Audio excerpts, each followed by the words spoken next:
சொல்லக்கூடிய இந்து கலவரத்தை எப்படியாவது தூண்டி மத கலவரத்தை எப்படியாவது தமிழ்நாட்டில் கொண்டு வரணும், சாதி கலவரத்தை எப்படியாவது கொண்டு வரணும், இந்து முஸ்லிமுடைய ஒற்றுமையை எப்படியாவது சீர்குலைக்கணும், தமிழ்நாடு மட்டுமல்ல இந்தியா முழுவதும் உள்ள முஸ்லிம்கள் எல்லாரும் வெளியேற்றணும், இது இந்துக்கள் நாடு, இது எங்களுடைய நாடு, இது எங்களுடைய நாடுன்னு சொல்லிட்டு தன்னுடைய கடைசி உயிர் மூச்சு இருக்கும் வரையில் போராடிய மிகப்பெரிய ஒரு தியாகி தான் நம்முடைய ராஜா அவர்கள். ராஜா அவர்கள். அந்த ராஜா பார்த்தீங்கன்னா இன்னைக்கு மருத்துவமனையில் பக்கவாதத்தாலும் பேச முடியாத ஒரு நிலையில் இருக்கிறாரு. அவருடைய வாய் தான் அவருக்கு மிகப்பெரிய ஒரு சக்தியாக இருந்துச்சு, ஒரு பொக்கிஷமாக இருந்துச்சு. எத்தனை பேர் எதை மாதிரி கேள்வி கேட்டாலும் விளக்கம் சொல்லக்கூடிய மாபெரும் என் தலைவன் ராஜா அவர்கள். அப்படிப்பட்ட என் தலைவனுக்கு இன்னைக்கு லட்சக்கணக்கான தொண்டர்கள் நாங்களாம் அவருடைய பேச்சுக்காக காத்துக்கிட்டு இருப்போம்.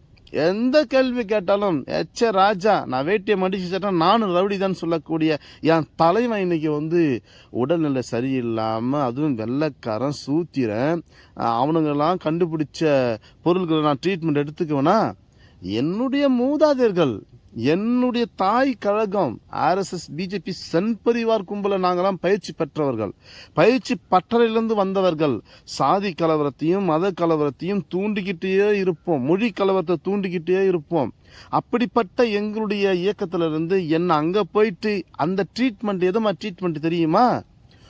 100க்கும் மேற்பட்ட வியாதிகளுக்கு ஒரே ஒரு தீர்வு தான், அதுதான் மாட்டு கோமியம் சொல்லிட்டு என் தலைவன் சொன்னதியா.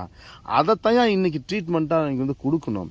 அப்போலாம் ஹாஸ்பிட்டல் உடனடியாக அவங்களுடைய இருக்கக்கூடிய ஏதாவது ஒரு மடத்தில் படுக்க வச்சு கீழே சாணியெல்லாம் நல்லா தடவி அது மேலே பாயை போட்டு அப்படியே நிர்வாணமாக ராஜாவை படுக்க வச்சு மேலே மாட்டு சாணியும் ஆட்டு சாணி தலையெல்லாம் கலந்து போட்டு உடம்புள்ள தடவி அவருக்கு வந்திருக்கிற பக்கவாதம் என்று சொல்லக்கூடிய அது ஒரு சாதாரண ஒரு வியாதி.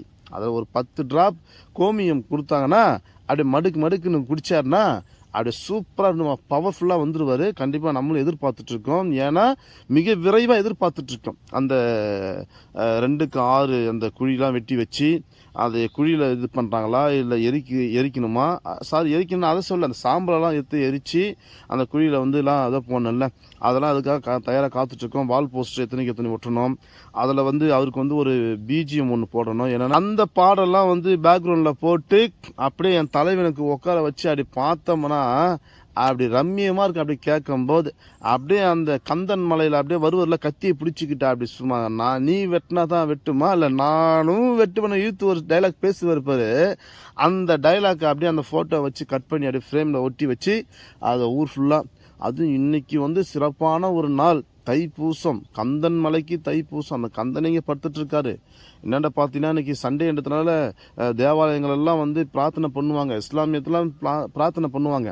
அப்போ அதெல்லாம் யாருக்காக? என் தலைவனுக்காக பிரார்த்தனை பண்ணிட்டு இருக்காங்க. வா எழுந்து வா வா வா தமிழ்நாட்டை காக்க வா, மத கலவரத்தை தூண்ட வா, சாதி கலவரத்தை தூண்ட வா, மொழி கலவரத்தை தூண்டவான்னு சொல்லிட்டு என் தலைவன் இருந்தால் மட்டும்தான் அந்த கலவரங்கள் எல்லாமே நடக்கும்.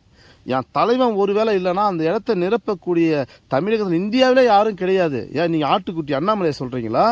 இல்லை ஒன்றுத்துக்கும் உதவாத தாமரை மலரும் சொல்லிட்டு மலராமல் இருக்கக்கூடிய நம்முடைய தமிழ் சவுந்தரராஜனை சொல்கிறீங்களா? தலைவன் மட்டும்தான் என் உலகத்தில் RSS தலைவனா அது ராஜா மட்டும்தான். அப்படிப்பட்ட ராஜா அவர்கள் பூர்ண குணமடையணும்.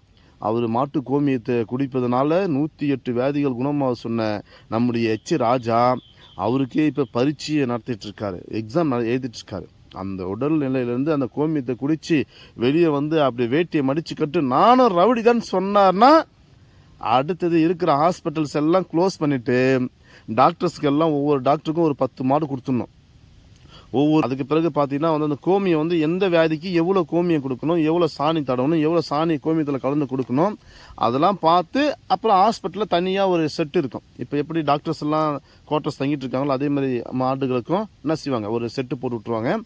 அது ஃபுல்லாக வந்து எல்லாத்தையும் க்ளோஸ் பண்ணிவிட்டு மண் தரையில் படுக்க வச்சு எல்லாருக்கும் ட்ரீட்மெண்ட்டு கொடுப்பாங்க. அது நல்லாயிருக்கும். அந்த ட்ரீட்மெண்ட் தான் இப்போ அடுத்தது வந்து எல்லா டாக்டர்ஸ் எல்லாம் ஆலோசனை பண்ணிட்டுருக்காங்க. அந்த ஆர்எஸ்எஸ், பிஜேபி, சன் பரிவார் கும்பலில் இருக்கிற டாக்டர்ஸ் எல்லாமே வந்து என்ன செஞ்சிட்ருக்காங்க, இது மாதிரி மாட்டு கோமி எவ்வளோ கொடுக்கணும், எவ்வளோ இது பண்ணணும், அவர் வாய் வந்து ஒரு சைடாக வந்துருச்சு, கையெல்லாம் வந்து ஒரு சைடாக வந்துருச்சு, அதெல்லாம் வந்து சரி பண்ணணும், அதுக்கு வந்து எவ்வளோ பண்ணணும்னு சொல்லிட்டுலாம் ஆய்வு பண்ணிட்டுருக்காங்க. அந்த ஆய்வு தான் இன்றைக்கி வந்து உலகத்துக்கே ஒரு சிறப்பான ஒரு ஆய்வு.